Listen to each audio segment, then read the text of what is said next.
Hello, everybody, and welcome back to another edition of the Running the Bases podcast. I'm your host, Michael Garaffa, alongside Ryan Blank.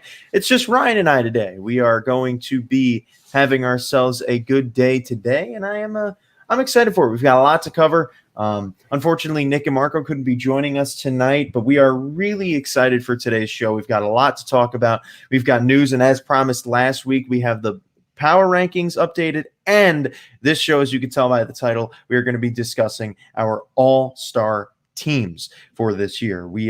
We're going to make it work with just me, Marco, and Ryan's lineups. Marco sent us his. Nick, we're still waiting. Maybe he'll be getting that to us during the show, but we'll have to wait and see on that one. But this is going to be a great show. We've got a lot that has happened in the last week. The trade deadline is tomorrow. There is really a lot to be talking about overall in these next few days, because it's too bad that we have to do this a day before the trade deadline, because next week we are going to have a lot to discuss, and it is going to really be it's going to be an interesting deadline. It's already been interesting. We've had a lot of trades, but none have been super notable to this point. We'll get to those in a minute, but we're going to start off this week's bit of news with the very first no-hitter of the 2020 season. Very well may end up being the only one at the end of the year, but Lucas Giolito of the Chicago White Sox threw a no-hitter last week. It was a brilliant no-hitter. He really he threw quite the game. It was an amazing outing. The White Sox are hot.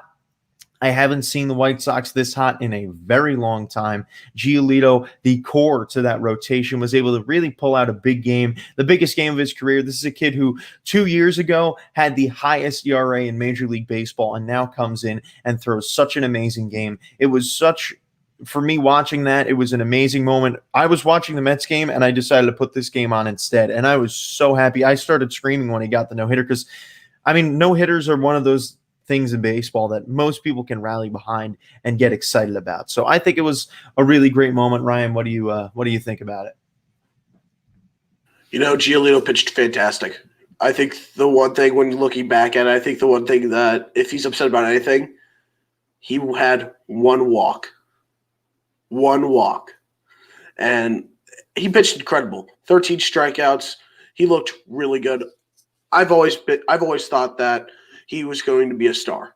And a couple years ago when he had the highest ERA, I said, just wait with him. He's going to develop. And look where he is now. He was in the Cy Young conversation last year, and he's pitching really well this year. So I really like Giolito. It sucks that the Royals have to go against him a lot, but no, I really like him. And I think that he is just proving that he is really a rising star and a rising pitcher in the league. Absolutely. And I also forgot to mention before the show that I'm wearing, in memory of Chadwick Boseman, my Black Panther shirt, because obviously we have to remember how great of an actor he was. I forgot to mention that at the beginning of the show, but obviously important still to mention it. But Lucas Giolito, though, this is a kid who started his career with the Nationals. As a Mets fan, I saw him come up. I saw him be raised into the sport, and he had a lot of potential. I remember when he was brought up, everyone spoke about his nasty curveball at the time. He didn't have the control on it that he needed, but boy, oh boy, could that kid throw. And he just had control problems. And that was the thing. Everyone thought he was rushed to the majors, and now he has gotten the time to develop himself. He really had trouble. He got to the White Sox initially to hone that on in. But I think that he is developed into such a great pitcher, the ace of that White Sox staff, I would argue. And this is for a White Sox team that is looking for that division and had so many questions as to really who is that ace in the rotation. People were thinking maybe it's Dallas Keuchel, maybe it's Gio Gonzalez, but now Giolito comes out and he really proves himself to be the ace of this team. And I think that was another big step. Yeah, for Giolito, he's been the ace since last year. People thought with Keuchel coming in, he could take over. No, Giolito is the best pitcher in that rotation and is the ace of that rotation. And I think that what you just said didn't have great command with his curveball coming up. This is reminding me of Kopech. Even though Kopech's had injury issues, he has issues commanding his curve and his fastball. So I see a lot of comparisons between them. I think Kopech's going to be really good, but Giolito is by far the best pitcher on that team, and he is going to carry that rotation all the way throughout the rest of the season and in the playoffs. There's also a lot of pitchers. I think it's good that you mentioned Kopech because there's two other pitchers in baseball, young pitchers that I think are in similar boats that we can compare to that are in similar situations that Giolito was in a few years ago. Number one, I think, would be Dylan Cease of the White Sox. I believe he's on the White Sox, right? He's their young pitcher, and he has some great pitches, but his curveball has been his issue. He has had location problems with that curveball, and that's been the big thing for him. But the other one that comes to my mind is Chris Paddack of the Padres. Chris Paddack is a player who has the fastball velocity and life of, Greg Maddux. He's got Greg Maddux stuff with the velocity of, a top tier pitcher. And that is what makes him so deadly. But the one problem last year, and that's still haunting him today, is the lack of control on that curveball. And that's a pitch that pitching coaches have to develop in their young starters. And I think that it's the ultimate equalizer. That's why it's called that. And to see a guy like Giolito finally hone in on all of his pitches and become the pitcher that we thought he could be, I think that's what has been really so exciting to see in this last week. And, as these things have developed, but that is obviously the biggest moment of Giolito's career, the biggest moment of the White Sox season so far, and it really has kept them going on this hot streak that they're on. We'll talk about that a little more in the power rankings. That brings us in to the Royals, a little bit of Royals news. Ryan, I'll leave it up to you. Yeah, for sure. Earlier this week, the Royals made one of the first trades for the deadline when they sent outfielder Brett Phillips to the Tampa Bay Rays for prospect Lucius Fox, number 20 prospect in the Rays system, which says a lot because that's a very good system. But this trade made a lot of sense. The outfield is extremely crowded. Extremely. There's so many guys, and trading Brett Phillips made sense. It was the right move, in my opinion. But getting Lucius Fox, he's a guy who can play multiple positions on the infield, a utility guy. Any team at any time will take a guy who is so versatile. So I really like the pickup of Lucius Fox for that. Then yesterday, the Royals traded former All-Star closer and relief pitcher Trevor Rosenthal to the Padres for outfielder Edward Olivares and a player to be named later, meaning that it is a player not on the Padres' 60-man pool. Because with the rules this year, you cannot trade anyone who's not on your 60-man player pool. So the Royals will have to wait till the end of the year to find out who their second prospect they're getting in return is. But as of right now, it is rumored to be a low-level relief pitcher. So I'll say it, not a huge fan of the trade whatsoever. I think that you just trade an outfielder because your outfield is so crowded just to bring one back. Does not make sense. The Royals have Whit Merrifield, Alex Gordon, Jorge Soler, Hunter Dozier, Ryan McBroom, Bubba Starling, Nick Heath, Franchi Cordero, who are all at the major league level. Yet the last two I named are hurt and Cordero's done for the year. You have an insane amount of depth in the outfield, and it's too crowded. I don't know why Dayton Moore consistently thinks that we need to stock up on outfielders when it's not a priority. It really isn't. And then also looking at the minors, 5 of the Royals' top 20 prospects are outfielders.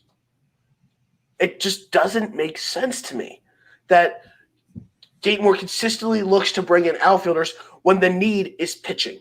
The need is some corner infielders. Not consistently bringing in outfielders when you're loaded at the position and it's just crowded. Yes, Olivares is good. He struggled heavily at the plate since in his 13 games this year with the Padres. But looking at it, yeah, it's an upgrade to the system. He's probably going to be a top 10 prospect, but it doesn't matter because look at the basis of it. You're loaded in the outfield. It's too crowded, but you consistently go out and get the wrong positions. Dayton Moore has not done a good job with this. He consistently goes out and doesn't go after pitching, which is the biggest need. It's frustrating. But I think the other reason I just don't like this trade is because I'm a huge Trevor Rosenthal fan, huge fan of his. He's from Lee Summit, Missouri, graduated from Lee Summit West. The Royals are his hometown team. When asked about the deadline, he said, I don't want to be traded. He wanted to stay in Kansas City for years to come. And it sucks to see him go because he has been a vital part of the bullpen. I said it before the season, the bullpen was going to be a huge worry. They've been surprising all year long, been very solid, largely in part due to Trevor Rosenthal's contributions. And without him, I expect a production drop because he was one of the best arms, if not the best arm in that bullpen. So it's frustrating to see that. But this trade also just shows that the Royals are kind of in a sell now mode once again. I expect Greg Holland to be traded. He's on an expired deal. Get something for him. And I also think that the Royals undersold for Trevor Rosenthal because his value was insane. It was very high, one of the best bullpen arms on the market at the deadline, and a team like the Phillies, who are desperate for bullpen help, could have given up more. I just don't think that the Royals did the best job they could with this trade. But Rusty Kuntz, assistant of the Royals and special assistant last year, scouted the Texas League where Olivares played and was a huge fan of his and said, if you can get Olivares, go get him. So he seems very unpolished, especially at the plate. So if they can continue to develop him and polish him up, he could be a good prospect for us. But I don't know what to think at this point, especially with a player to be named later. It's a low-level relief prospect. Why? It doesn't make the most sense to me. But there is a possibility of the Royals re-signing Rosenthal after this year because he's on a one-year deal. I'd love it. He loves Kansas City. He wants to be in Kansas City because this is where he's from. So, and players want him back. Alex Gordon said, we let him know we want him back. So they want him back next year, and hopefully the Royals can look into bringing him back. But just a frustrating trade that I'm just not a fan of. Right, and obviously it's important to talk about that. I think it's a big deal for the Padres. It's one of those trades that's huge for the Padres. Yeah, big pickup for them. They're a team that's trying to push. And another thing for the Padres, this morning they acquired Mitch Moreland from the Boston Red Sox. I don't want to spend too much time on this because we do have a lot to cover, but still a very big move for the Padres being able to pick up Moreland. He will now be their DH. It is big for them losing Tommy Pham. They haven't really had a DH, and it has been such an opportunity now for Moreland coming off of a really good season to now be able to get himself into, he's having an all-star type season, and he is now going to be on the Padres. This is a big deal for them. Two big moves. This is just all around really huge. But any quick thoughts about the Moreland trade? It's big for them. Their DH most of the year has been Josh Naylor. Not the best hitter. And I think this is a huge upgrade for them at DH. They're in a win-now mode. These trades for Rosenthal and Moreland prove they're in win-now mode. And this is a year where they can do it. Just go for it. And I think the best thing with Moreland is that you said it earlier before the show, they have an additional year of Moreland next year. So if there's the permanent switch to a universal DH, they're set at that position with Mitch Moreland. So it's a good trade by the Padres. It gets them an upgrade at DH. Going back to Rosenthal real quick, their right-handed pitchers have struggled this year. Craig Stammen, Emilio Pagano have struggled. Kirby Yates is most likely out for the year. This is a huge boost to that bullpen that they need. And it's huge. Like I said, they're in win-now mode. This is a trade they should have made because they need help in the bullpen, and this is a huge boost. Rosenthal brings a terrific command on his fastball, throws heat. His average fastball speed is at a career high, over 97 miles per hour. And he's just become so much more dominant with his cutter. His cutter has been fantastic for him as he's thrown at roughly 25% this year. So that's all I have to say about those two trades right there. But the Padres have made two great moves in the past 2 days. Yeah, and that's big for them. We've got a lot more that'll be coming up for the trade deadline. So obviously, if you want to hear everything about the deadline, make sure you're back here next week on Sunday because we will be talking about all of the deals that we had over the course of the next 2 days. That'll take us right into the weekly Power Rankings update. This is our second edition and installment of this Power Rankings. So how we're going to go about it, it's just me and Ryan today, but we are going to we're going to go position by position, and then we're going to state where that team was last week. So we'll start off with number 30. And for me, I've got the Pirates, and last week they were at number 30. I agree. Same thing. Pirates at 30. They were at 30. Yep. And last week, Well, no, not last week. This week we've got for 29. I've got the Red Sox. Last week I had them at 29 as well. Exactly the same for me. Red Sox at 29 once again. Oh, wow. All right. And then we've got a number 28. We'll see if we start veering off a little bit here, but I've got the Mariners here at 28. I had them at the same spot last week. I actually have the Angels at 28. Been really bad. Like, their pitching is awful. But outside of Dylan Bundy, it's awful. So, and last week I had the Angels at 25. All right. So a little bit of a drop for them. Then I've got at 27, I have the Washington Nationals, who were at 19 last week. So they have had a massive drop off. At 27 for me, I have the Mariners, who were at 28 last week. All right. A little jump for them. Then we've got the Angels for me at 26. They were at 27 last week. At 26, I have the Texas Rangers. Past 10 games, they're 2-8. Played really poor baseball. So I have them sitting at 28. 26, I mean, after 26, after sitting at 22 last week. I've got the Royals at 25. They were 24 last week. Same thing. I have the Royals at 25. They were at 24 for me last week. Nice. Wow, we agreed on that one. All right, 24, I've got the Orioles. They were at 17 for me last week. At 24, I have the Nationals. Been playing really poorly. And Juan Soto's been doing his part. The rest haven't, especially with the loss of Strasburg. It hurts them. So, and they were at 18 last week.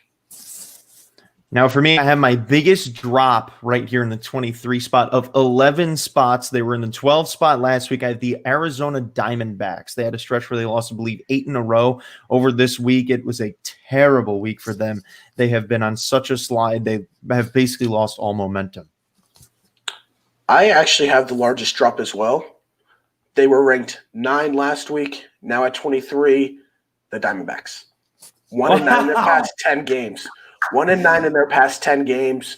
They have been awful after a stretch of playing some great baseball to get back to near 500. I find that hilarious. We have them in the exact same spot and as the biggest drop. That's really funny. So for 22, I've got the Reds. They were actually at 22 for me last week as well. At 22, I have the Tigers. They're playing really – they've looked really good. They're at 15 and 16 right now, and they were at 26 last week. Yeah, absolutely. They've been looking a lot better. 21, I've got the Rangers. They were 21 for me last week as well. At 21, I have the Orioles, who have struggled over the past 10 games, going 2-8. They were at 17 for me last week, so the Orioles are at 21. Yeah, tough. Then number 20, we've got the Giants, who have really been looking better. They were 26 for me last week. Yeah, the Giants at 20 as well. They were another big riser for me because they were at 27. They have played really good baseball over the past 10 games, going 7-3. 7-3, and they're looking to be in the playoffs this year. They're contending now. Yeah, and another team that's contending all of a sudden, you already said them. I've got the Tigers at 19. They've jumped 6 spots from 25. At 19, I have the Brewers. The Brewers are just struggling this year. They were at 14 last week. Yeah, I've got the Cardinals at 18. They were 23 last week, so a nice little jump for them. They've picked it up after coming off the COVID.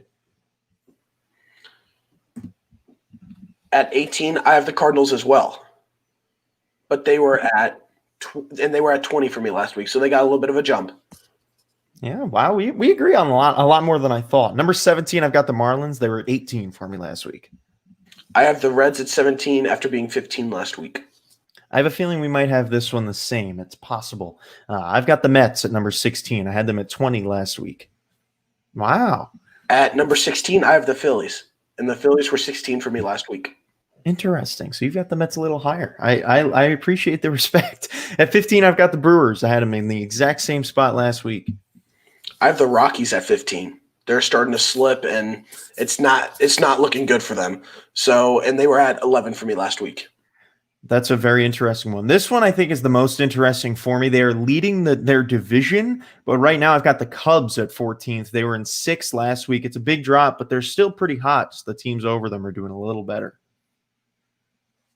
At 14, I have the Marlins. They're went 5-5 their past 10. They're consistently right there to be fighting for a playoff spot. So I have the Marlins at 14. I've got the Rockies at 13. like 1 centimeter over the Cubs. They were in 7th last week. For me, at 13, I have the Mets. Another big riser for me.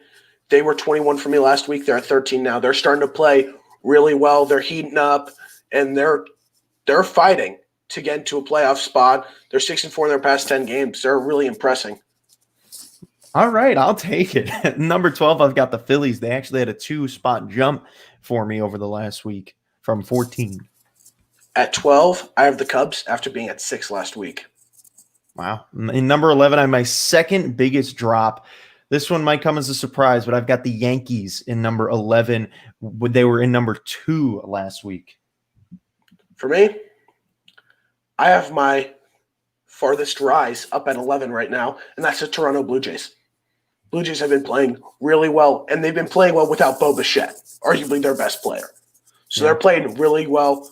I could see this team getting into the playoffs, and they see it the same way because they trade for Taijuan Walker from the Mariners. So this is a team that's playing really good baseball without one of their best players. Yeah, I agree. It has been a big team. I've got them in a little bit. And number 10, we're cracking into the top 10. I've got the Braves, so I had them at 11 last week. At 10, I have the Yankees. The Yankees, they were on a 7-game losing streak, longest losing streak since June of 2017, really struggling. And a lot of it's due to injuries, but you can't have that constant excuse when you look at the Rays, who have multiple pitchers hurt, and they're still playing great baseball. But the Yankees have a lot of their star power injured, but they got DJ LeMahieu back and got a win yesterday. So they're at 10, and they were at 3 for me last week. Yep, big blow for them. And number 9, I've got the Twins. They were at 5 for me last week. I have the Twins at 9 as well, after being at 4 last week. For me, I've got the biggest jump. It's a tie for me for the biggest jump. I've got the Blue Jays in 8th. They were in 15th for me last week. They are super hot. I have the Astros at 8 after being at 10 last week, 6-4 in their past 10 games. Got 2 big wins over the division leader Athletics yesterday in their doubleheader. Yeah, I agree. It was a big win for them. I've got the Astros in number 7. They were in 10 for me last week as well. I actually had the Braves at number 7 after being at 8 last week. I'm still impressed with them. I think that they're still getting healthy, but I really like the Braves, especially with how Max Fried is pitching and stepping up with the loss of Soroka. Yeah, big step ups there. Number 6, we're almost in the top 5, just missing on the top 5. Another tie for my biggest jump of the week. This is the Padres. Had them at 13 last week. They sit in 6th for this week. I also have the Padres at 6. They moved up 6 spots after being at 12 last week. They're playing really good baseball, and they just added 2 big pieces like we just talked about. So I really like the Padres, and they currently have the second best record in the National League. So they're playing really good baseball. Everything's starting to gel together. Yeah, absolutely. You and I agree on a lot. I am very impressed. Number 5, we are in the top 5 now. They dropped 2 spots from last week. It is the Oakland Athletics. They've been a little skid the last few days. For me at number 5, another big rising 8 spots is the White Sox. 8-2 their past 10 games, playing really good baseball. Now in second place in the division. Royals beat them yesterday, but still, they're playing really good baseball. They're as hot as I've really ever seen them. Yeah, very, very hot. Number 4, I have the Indians. They were in 8 for me last week, a team that has really jumped up. I also have the Indians at 4. They were at 7 last week. They are playing extremely good baseball right now. Really good. They're in first in the division. I don't know why there's talks of Frankie Lindor being traded right now. Yeah. If anything, I think they would wait till the winter, and I think the biggest team that would go after them is the Dodgers because their lineup's just not good enough. Sorry. Yeah. It's insane. But hey, the Mets are going to have Steve Cohen as their owner. Don't count it out. Okay, okay, enough. Enough. You're going to hear me talk about it a lot, so get ready. Number 3, top 3. Chicago White Sox are in that 3rd spot for me. They are banging hot right now. They are on fire. It has been an amazing team to watch. They were at number 9 last week. They're now number 3. I have the Athletics at number 3. One spot drop. They were at 2 last week. They've started to cool off a little bit, but they're starting to get it going. I really like this team. They're one of those teams that's underrated, very much slept on. I really like them, and I think that they're still a contender in the AL. Yeah, I agree. That brings us to number 2. I mean, I think we all know who 2 and 1 are right here. Number 2, no question for me, it's the Tampa Bay Rays. They were in 4th for me last week. I have the Rays at 2 as well after being at 5 last week. This is a relentless team. They traded their best reliever in the offseason and have had countless injuries to their pitching staff. And they are still 23-11, having the best record in the American League, play terrific baseball. I am really impressed with this team, and they have just continued to get stronger and stronger and stronger, proving they are a true contender to make it to the Fall Classic. Yeah, very powerful, and obviously number 1, no question about it. It's the Los Angeles Dodgers. They're the hottest team in baseball, clear favorites to be winning it all this year. Yeah, the Dodgers are insane. They were at 1 for me last week, played really good baseball. Mookie Betts is playing like an MVP. Yep. Just saying, I called that. He's batting under 300. I can't give him the MVP, but he is playing well, which is what we expected. So for the All-Star team now, that is what we are getting into. It was a lot of great power rankings. If you want to hear our updated ones, come back next week and listen in. But now we get into the All-Star team for the 2020 season. Obviously, no All-Star game, so we've got to take care of it ourselves. That is what we are doing here. We're going to alternate because it's just the two of us. I think I'll pick the first one for the pitchers, then you'll pick first for relievers, and then I'll pick first for NL, and then you can pick first for AL because it's, you know what I mean. It makes sense to me. I'm good with it. Yeah. Are we starting out at catcher or pitcher? Starting pitcher. We're going to go on the list that I sent you. Just be starting pitcher, reliever, catcher, and then I'm going to put Marcos in at 3rd to see where we end up, and then we'll go from there. So how many starting pitchers are we naming? 1 or 2? Just one. If I pick the one you had, then you just pick another one. So that's why I had y'all come with backups. So we start off the National League starting pitcher for me. Number 1, I've got to go for Max Fried. This guy is really good. He has been so consistent, and I think he earns his spot in that number 1 spot for the NL. I agree. He was on my list. I have Sonny Gray. He's pitched really well. Cy Young contender. Being in Cincinnati has revitalized his career, and he's pitching very well.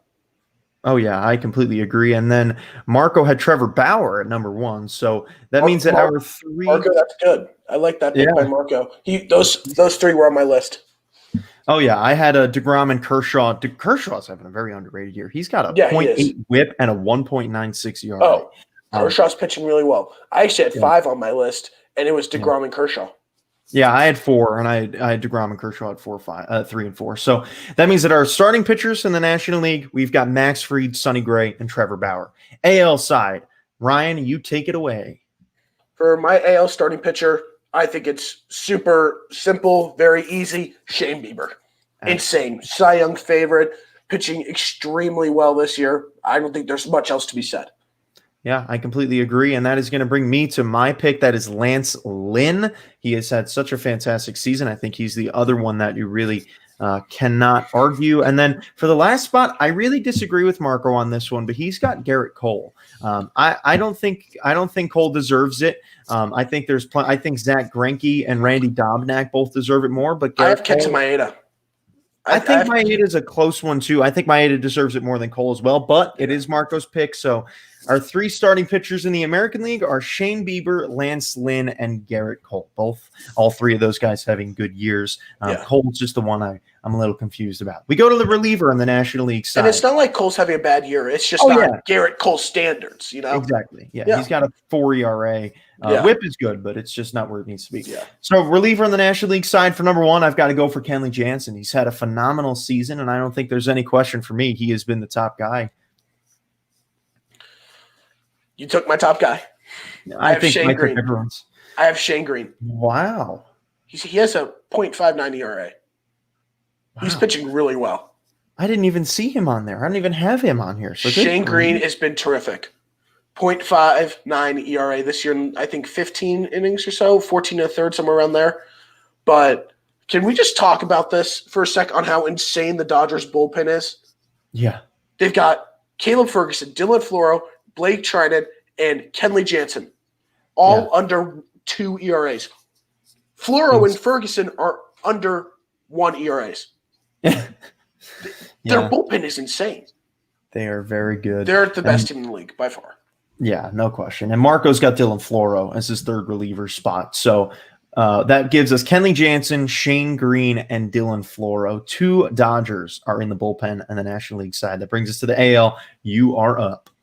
Oh, am I up? Am I? Yes. For me, I have Liam Hendricks. Been terrific for the Athletics this year. I agree. Absolutely. He has been. Marco had him at number 3. I disagree with that. For number 1 for me, I've got Alex. Well, I had Liam Hendricks, but my pick will be Alex Colomé. He's having such a great year, underrated year. Marco doesn't have him here either. It has been a good year for Colomé, underrated, but Marco has as his number 1 Scott Barlow. What team is he even on? He's on the Royals. Doesn't he have He's my number 3. Doesn't he have like 3 innings or so? How many innings has he pitched? Barlow's been terrific. Oh, okay. Well, then 18 and 2/3, a 1.45 ERA. He's been terrific. All right. I give him that. Yes, he also Marco. had Jose Cisnero in there as well. So you're the Royals have made it to the All-Star team. Hey. Honestly, though, Barlow has been super good this year. He really has. Very underrated. I got to give it to him. Then for the catcher, our relievers in the AL, Liam Hendricks, Alex Colomé, and Scott Barlow. Let's go. Those were my top 3. Those are solid. You got it. Yes, I've got JT Realmuto as the top catcher for the NL. I don't think there's any question about that one. I think, yeah, you agree. Since you took him, I have Travis d'Arnaud from Atlanta. Having a really good year. I really like d'Arnaud.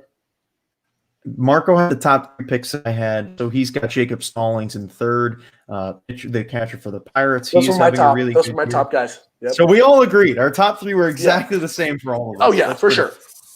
That's great. So then, catcher AL, your turn. You're going to disagree, I think. I have Salvi.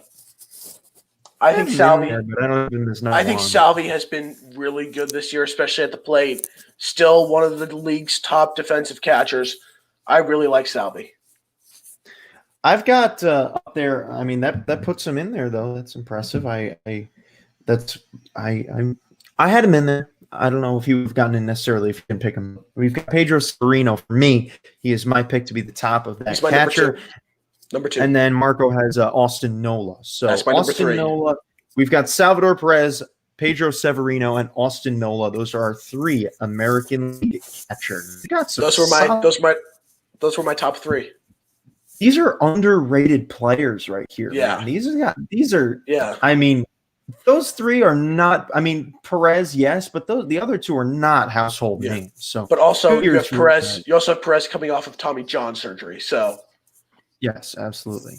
So that brings me. Hold on. Why do I have him? Okay, well, I'll just take him out. For some reason, I had Dominic Smith in the first base for NL, but he doesn't count. He's a left fielder this year. First base, I've got Freddie Freeman for the National League side. I mean, I think there's no question about that. You know, for me, I don't wholeheartedly believe this one, but I'm going to go with Anthony Rizzo. I think there are guys who have had terrific seasons behind him, but I go with Rizzo. Interesting. Very interesting. Marco has Max Muncy. He's not hitting well. Like, he's hitting home runs. Well at all. I had Brandon He's got Belt. like 11 home runs. But I had Brandon Belt and Christian Walker as my other 2. I've got Christian Walker in there as well. But hold on. I need to get a checkup on Max Muncy's stats. He has 9 home runs. I believe he's batting .202. I'm sorry. I cannot throw him in. I can't put him in an all-star game when he's batting 200. I mean, come on. He's batting 198. 198? For me, Marco, that's being a little biased. I'm taking Muncy out. I'm putting actually, you know what? I can't. We've got to stick with it. That sucks, but that's a little bit of an iffy pick for me. That's iffy. That's a team pusher right there. Let me go to the AL side. You were up to bat. AL side for first base. This was a tough decision for me. Ultimately, I'm going Luke Voit. Me too. Yes, we did agree. I really like Luke Voit. Second place for me is Jose Abreu. Those 2 have been the best first basemen in the American League this year. So further continuing the confusion of Marco's picks, he doesn't even have Luke Voigt on here for his picks. So Wow. I'm surprised. I've got Abreu as well. So Abreu makes his way into it that way. And then at first base, he actually has Matt Olson. So Matt Olson makes it in as well. I have Matt Olson on my list. Not at the top, though. There's one issue with Matt Olson. He's hitting well. He's hitting home runs. He's batting sub 200. So I think Marco's going for the homers here. I mean, I get it. The home runs. I can respect that. I can respect that. But all right, we'll see. That's two. He's sticking with the first baseman. Going with that. So National League, Robinson Cano. That is my number one in the National League side. He is batting over. He's batting 370 this season, having an amazing year. Yes, injuries have hurt him, but the second base spot is very, very barren in the National League side. So, what have you got for the second base running? For second base in the National League, I have Donovan Solano. Been terrific for San Francisco, and I believe that when you have someone like him who's been jumping around, never really got his mark set, and now he has it. So I like Donovan Solano. Yeah, I agree completely. For second base, Marco's got Ketel Marte, so that's a good one. I completely agree with that one. That brings us to the second base on the AL side. I already know who you're going with, number one. Okay, who am I going with? Whit Merrifield. What's outfielder? What's an outfielder? All right, fine. We'll squeeze Whit into the outfield there. So who you've got at second base? Brandon Lowe. Been terrific for the Rays this year. Okay. Been by far the best second baseman in the American League. I don't think there's anything to really go against that. Leads all second basemen in the American League in home runs and RBIs. He's been a great offensive spark for the Rays this year. Yeah, I don't disagree with you there. What position do you have Whit Merrifield at, just so that I can use that for reference? I just have him in the outfield, mainly center field. Okay, I'm going to put him in center field. Sorry, I'm just making sure that we have this on point. So that brings us over to the third base. Oh, no. I've still got to give my people. I'm so caught up on Whit Merrifield. What am I talking about? I've got Hanser Alberto from the Orioles. He's having a very good season. He was my number two. I agree. He is having another great year. Marco had Brandon Lowe at number one, Hanser Alberto at number two. So he also then has Cesar Hernandez in there. So Cesar, I don't know. I don't think he's having the best of seasons. I had a few other. I didn't even have him on my top four. So I think, look, Marco's got some very bold predictions. He's got that tie with the Indians. So I can respect it. So Hernandez gets that pick. My number three was actually Jonathan Scope. I had him down there, but I am a little lower. Yeah. But he was like my number 5 on the bubble. So for third base, that brings us over. I've got Manny Machado at number 1. This last week for him has been good enough, I think, to push him over the top. Why? Like, is there any disagreement? He's getting into the MVP race along with Tatis. Machado's been terrific. You're gonna like my pick, JD Davis. Yes, JD. Yes, baby. I really like JD Davis this year. That's 2 Mets in the All-Star game. Yes, I have JD Davis. Exciting. Great.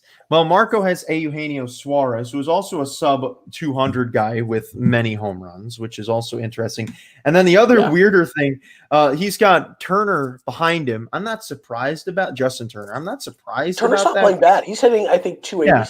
He's not hitting bad. Yeah. I would have put him over Suarez, but again, we could see Marco's really valuing the power aspect of it. So then we go to third base on the AL side. That brings you up to the plate. This was a super tough decision for me between Chapman and Rendon. I'm going to go Anthony Rendon. I agree. Only because I think Matt Chapman, his strikeout rate is super high. And I just think that since he started out and with the Angels, Rendon has played really well. Marco doesn't even have Rendon on his list. So that is another surprising one for me. Who does he have? He has, we'll get to him after I give my pick. I've got Yuli Gurriel as my number 2, having a very underrated season. I think he's a guy who really has deserved a lot more respect he's getting. And then Marco's got Matt Chapman. He also has Kyle Seager, and then he also has Jose Ramirez. Ramirez not having a great year either, but it's just he's having an okay year. but Kyle Seager, definitely a guy who deserves a lot of respect as well. So that brings us over to the shortstops on the NL side. I mean, duh, it's Fernando Tatis Jr. There's no question about it. I mean, I think people would be silly to go any other way. This has got to be Fernando Tatis Jr. So who do you have? No argument from me on there, but since I have to pick someone else, I'm going Trevor Story, hitting over 300 this year, hitting really well. I really like Trevor Story. Marco does not have him on his list, and because of that, a guy who I think absolutely deserves it, and Trey Turner, is not making the All-Star game because he picked a Dodger. He put Corey Seager over Trey Turner. So Corey Seager. See, I understand that though. I agree, but I think just a little bit more. You're forgetting about someone. Who? Dansby Swanson has been terrific. Oh, I agree, but he was been terrific. He was like my literal one off of the top. But I had Swanson at 3. I had Trey Turner at my 5. I just think that for one reason, it was really tough between that 5 and 4 and 5 between Seager and Turner, but Seager has played really well. I agree with Marco there. It was just a toss up for me. Then we go to shortstop AL side. Let's see what you got. For me, it's very simple. Tim Anderson. Ever since his return, he has really helped that White Sox team take it over the top, and he's a huge reason why they're hot right now. I really like – despite his drama with the Royals in the past, Tim Anderson is my pick. Marco doesn't have Tim Anderson on here, but Tim Anderson's like the MVP of the American League. I'm confused. I am very confused. Thankfully, you picked him. I would have picked him too. Surprisingly, I have Bo Bichette as number 2. He's injured. He was my number 2. Injured player. Number 2. So Bo Bichette makes the All-Star game, and then he has Francisco Lindor in that as his number 1, who is also a guy not having an amazing. Where's Sander? Doesn't have him there. Well. Doesn't have him. I didn't have Bogarts up there either. He's hitting sub 300. No, he's not. But he's hitting sub 300, but he's hitting 295. Yeah, but there were some other guys that were hitting over 300, having good seasons. I just crossed them. I also have David Fletcher on my list. I have David Fletcher. I had him up there too. I think I bumped him out. And then he's got J.P. Crawford at shortstop as well. Interesting picks. I think Marco's just going for the biggest names here. We're going for left field. Thankfully, Marco and all of us agree on this one, that this is Juan Soto is number 1. Yeah, it's Juan Soto. I don't think there's much argument against it. I did not do position-wise for outfield. I just went top outfielders. Did you do top 3 or top 9? I did top 6. Okay, that works. So I have Juan Soto up there. So how about this? You go ahead and do your 3. Go ahead and do your 3. Okay. Yeah. Okay. So then we'll just kind of throw yours. I'll do here. How about this? Because you have 6, you'll get 1 for each position. Mm-hmm. You'll at the end we'll throw in one of your. So for 2 NL, we'll go me and Marco, and then you'll throw in someone for the NL after we get all the other ones. So at the NL for left field, he has David Peralta in there. Unfortunately, that kicks Dominic Smith a little bit lower down. I think Smith is having a better season than him, but we'll see. Maybe Ryan, you could be the savior. So then we have the left fielder on the AL side. I have Teoscar Hernandez up there at the tippy top, and then he's got Eloy Jimenez. So I think we can all agree on that one. That's pretty much I've got Eloy. But for my outfield, if I had to pick one to be in left field, I'd pick Kyle Lewis from Seattle. I had him Very impressive season from Kyle Lewis.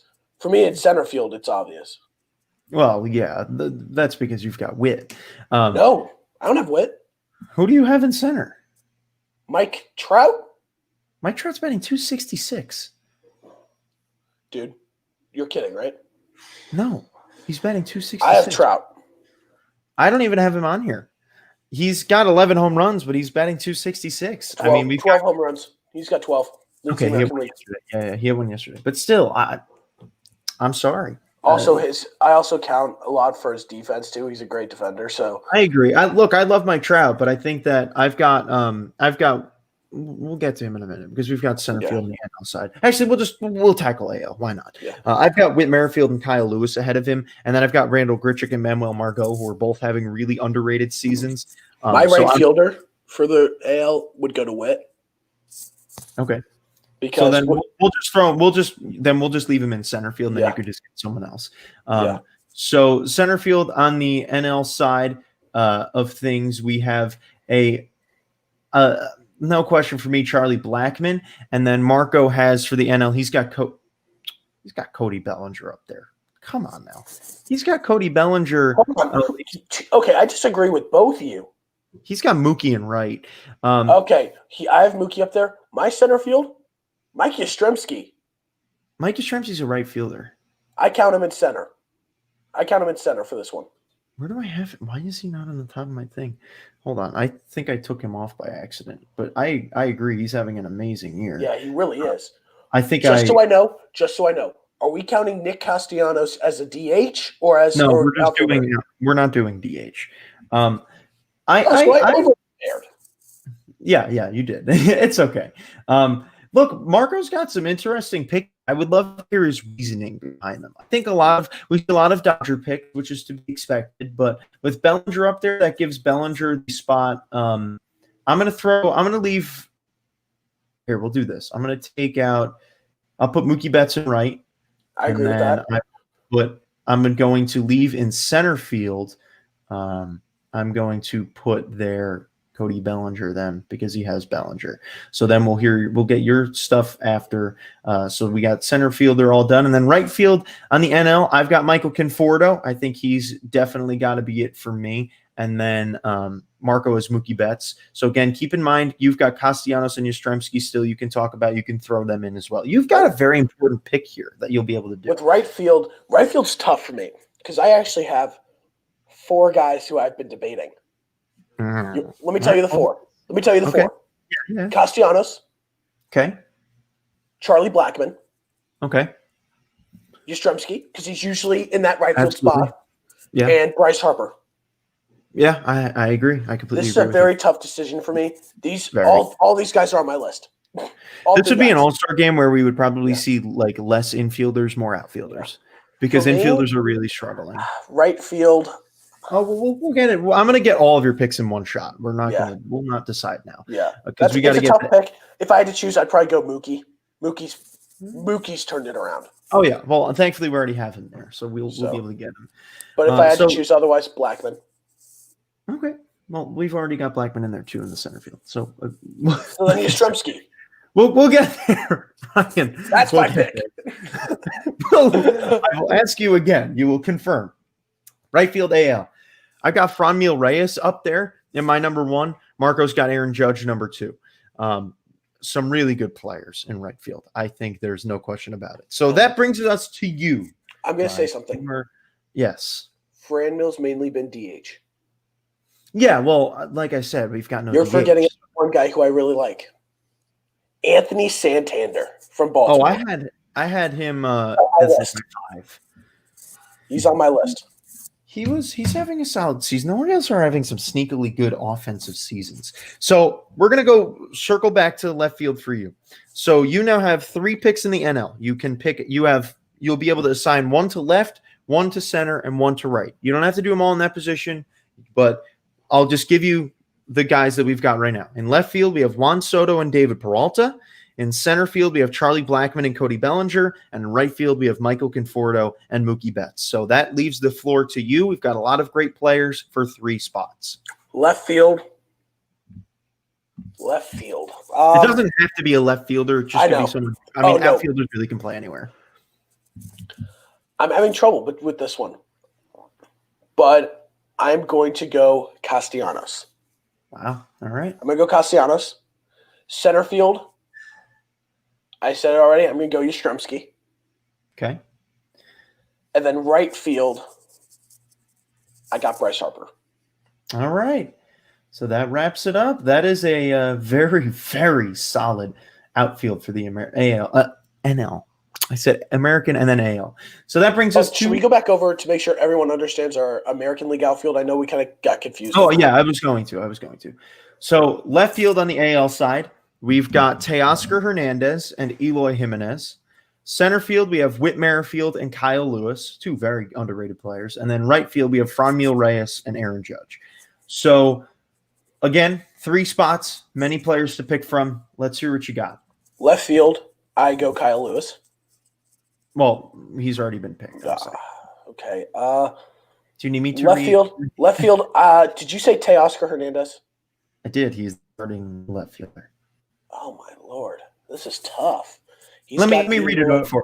Here, I'll read it, and then you cross off the players you've got, so you know. Okay. I've got Teoscar Hernandez. Okay. Eloy Jimenez.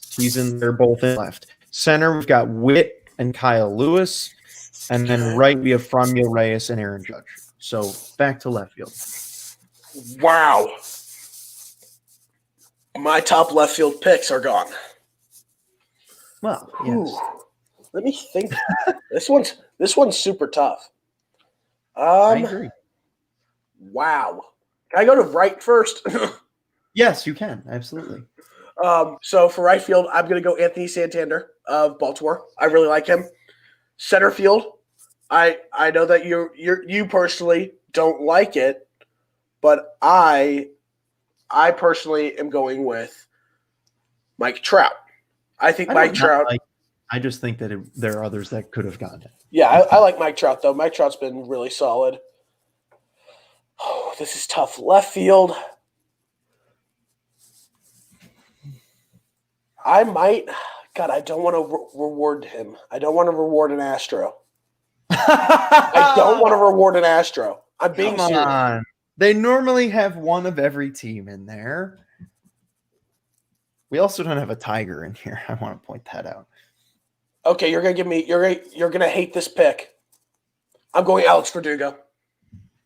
Oh, I actually didn't. I had him up there too. I don't hate it. I think he's a good player. I just don't like he's got an attitude issue. Yeah. Verdugo's hit 295. I really like Verdugo. Yeah. That you guys took my top guys. So that was tough. You guys tested me there, but I'm going Verdugo. We hit you up. So that is we're gonna get through this final spot very quickly. But this is gonna be a very exciting all-star lineup. We're going to have a great all-star game. I wish we could actually have an all-star. We should make an MLB The Show all-star game and just do that. I think I'll do it. I think that's the official way. Even though there's way too many players for one team here. It's fine.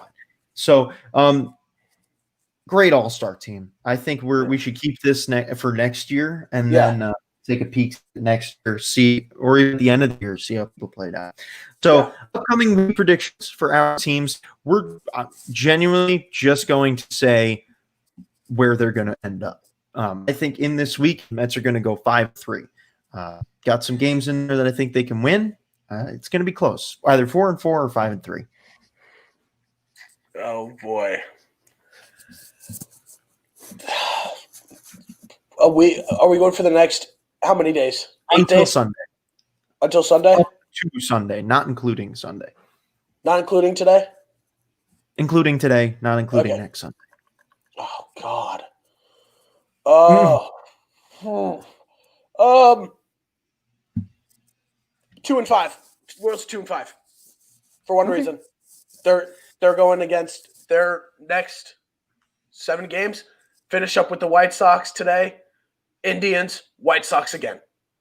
Wow. It's tough. It's super tough. Hard. That's a tough. Yeah, it's bad. It's rough. Do I think that they can be better than that? Yes, but I'm being extremely realistic here. And it's not saying as much as the Royals struggling. It's just how good those two teams are. Yes. And how hot they are. So 2-5. It'll help to have those teams. But we've got hitter of the week, pitcher of the week. I want to try and squeeze these both into 30 seconds combined. So you and I both spend starting right now 30 seconds until 54:30. So hitter of the week, I've got Manny Machado batting .560, 5 home runs, 9 RBIs, OPS of 1.819, an amazing week for him. You can agree. I agree completely. But, okay, since it's been closer to 2 weeks for us since we've had our last show, it's been 12 days, I'm going Jose Abreu. Hit 9 home runs. Killed the ball. Jose Abreu, 9 home runs, 18 RBIs, 389 average, 441 on base. Boom, right at the 30. We go again. Kwang Hyun Kim is my pitcher of the week. 12 innings pitched, 6 strikeouts, 0 ERA, and a .58 whip. Amazing. Lucas Giolito, by far. Over the past 2 weeks, 21 innings pitched, 2 wins, 1.71 ERA, .62 whip, 31 strikeouts. Oh, wait, don't forget. He threw a no-hitter. Yeah, well. Threw a no-hitter, had 13 Ks in that game. Lucas Giolito, by far. I agree. Very good. All right. So that leaves us 5 minutes now for the This Day in Baseball history. We've got a lot of things that have happened. You said you have 2, so you can just say your 2, and then I'll give some other ones because there's just the 2 of us today. So my 2. On August 30th, 1905, Ty Cobb made his MLB debut. Yes. So that's my first one. And then on August 30th, 1987, Kirby Puckett goes 6 for 6 with 2 home runs, tying the AL record for the most hits in a game. And with his performance the night before going 4 for 5, he tied the major league record for the most hits over 2 games with combined 10 hits. Those are my 2. Go ahead, Michael. Solid. So I've got a few here. This is 1912. Earl Hamilton of the St. Louis Browns pitched a 5-1 no-hitter against the Tigers at Detroit. Exciting to win 5-1. Does that mean that you gave up some base runners? 1916, exactly 4 years later, Dutch Leonard of the Boston Red Sox pitched a no-hitter against the St. Louis Browns. Funny, the Browns have no hitters involved in them in a matter of 4 years.